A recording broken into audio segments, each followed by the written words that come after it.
Hello everybody, welcome to Dulcimerica. My name is Futch. Thank you very much for joining me. It is June of 2022 and we have been focusing on melody. We started last month with rhythm. We're adding melody this month. Next month we're getting into harmony, and then in August we're going to put them all together and have a lot of fun. So this is for our advanced level mountain dulcimer players, but hopefully our intermediate and beginner level people are also watching, just to pick up as many things as you possibly can.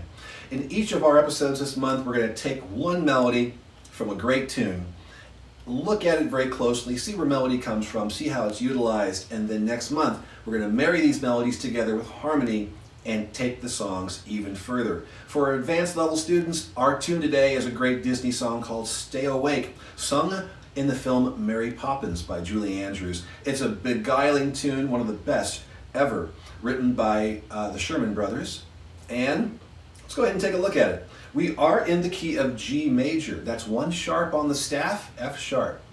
We are in 3/4 time. That's 3 beats in the measure, and the quarter note is what gets the beat. This is a 1-page tab. It is very, very simple. And what we're going to do here is just move through the melody. Now, this is advanced not because it's a difficult tune, but because it requires a little bit of adjustment. Every song we've done, or both tunes we've done this month, have been diatonic, meaning we've stayed within the key. The first tune was in the key of G, second tune was in the key of D. Now, we're back in the key of G, but we're not going to stay in the key. We're going to use a couple of borrowed notes, notes that are not from that key. And when we get there, you'll know. And what good are borrowed notes and borrowed chords? What does that do exactly? Well, it just gives us the element of surprise. Because if we're playing by the rules inside of the key, then we sort of kind of know what to expect. It's going to be a very familiar place to us, and that's where people tend to go if they write music that they want the listener to automatically feel comfortable with.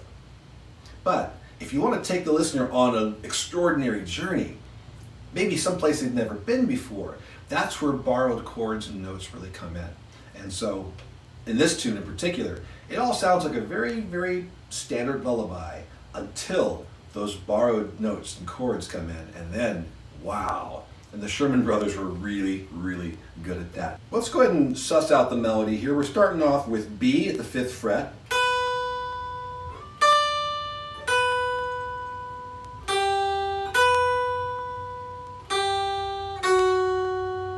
So pretty already, isn't it?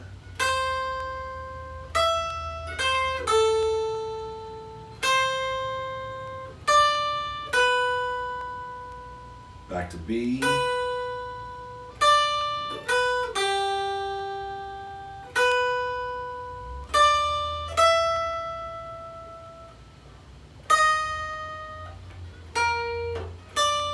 Obviously our borrowed notes there. We'll get back to that in a second.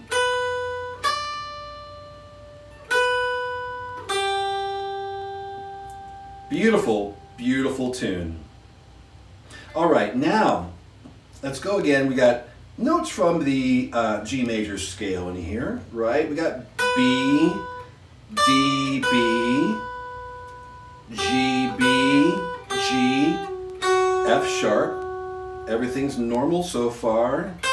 C, E, C, A, C, D, B, right? B, D, B, G, B, D, E. Now, we're going to take a half step down from E. We're going to go to E flat. Now, typically in my brain, when I think of coming down a half step, you think about flattening that note. But we are in a sharp key. We're in G sharp, it's F sharp. Typically, you don't mix sharps and flats together in the same key. So what we want to do is we want to rename this enharmonically, meaning the same note spelled differently. So instead of calling this E flat and going down from E, we're going to be moving up from D. If we sharpen D, we get D sharp. So that's what we're dealing with here, is D sharp. That is borrowed. So we have to bend that D at the 7th fret. Notice how far I'm bending it. I'm actually touching the middle string. Make sure you don't hit the middle string at the same time because it sounds terrible. That's going to give us our D sharp, our +7. Then we aim to pull the middle string towards us and touch the melody string. That will give us our B flat. Now again, I just thought about it coming down. We want to make that an A sharp because we're taking the A and we're bending it upwards to get A sharp. And so A sharp and D sharp are our two borrowed notes. But it makes all the difference in the world. What's happening there chord-wise is we have an E flat chord, or rather a D sharp chord that is shown up in the music. So we have to accommodate that by playing these notes. So once again, bending that 7 on the melody string, and then bending 7 on the middle string, and then playing 7 as normal on the melody string will give you that bit of magic there at measure number 13, it looks like.